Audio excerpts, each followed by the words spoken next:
म्हणजे सुरुवातीपासूनच आपण परफेक्ट करिअर चूज केला तर सक्सेस लवकर मिळते. फॉर एक्झाम्पल माझा नंबर 5 आहे. 5 नंबरनुसार बघितलं तर बिझनेसमध्येच जायला पाहिजे. ओके. पण ऍस्ट्रॉलॉजिकली जर मी बघितलं माझे जे ग्रह आहेत ते असे दाखवत आहेत की मी बिझनेस ऍज सच खूप चांगला करू शकत नाही. माझ्यासाठी जॉब चांगला आहे. आणि ग्राफोलॉजी जी बघती आहे मी तर तिथे मला माझा सूर्य स्ट्रॉंग दिसतो आहे. तर गव्हर्नमेंट रिलेटेड मी काहीतरी करायला पाहिजे. आता या तिघांचा मला मॅच करावं लागणार आहे की जे बिझनेस मध्ये आहेत हे विचार करून की नाही मला बिझनेसच करायचा आहे आणि ते सारखे फेल होत आहेत तर त्यांनी एकदा त्यांची ऍस्ट्रॉलॉजी बघायला पाहिजे.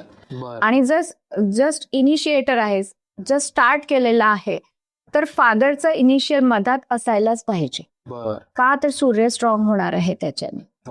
आणि बिझनेसमध्ये तर सूर्याची गरज आहे. जरी त्याची ऍस्ट्रॉलॉजी मध्ये सूर्य नसेल चांगला किंवा न्यूमरॉलॉजी मध्ये सूर्य चांगला नसला पण मी त्याच्या सिग्नेचर मध्ये सूर्य स्ट्रॉंग करून दिला तर गव्हर्नमेंट जॉब पण मिळू शकतो, गव्हर्नमेंट रिलेटेड कामं पण मिळू शकतात किंवा बिझनेससाठी पण ते स्ट्रॉंग होऊ शकतं.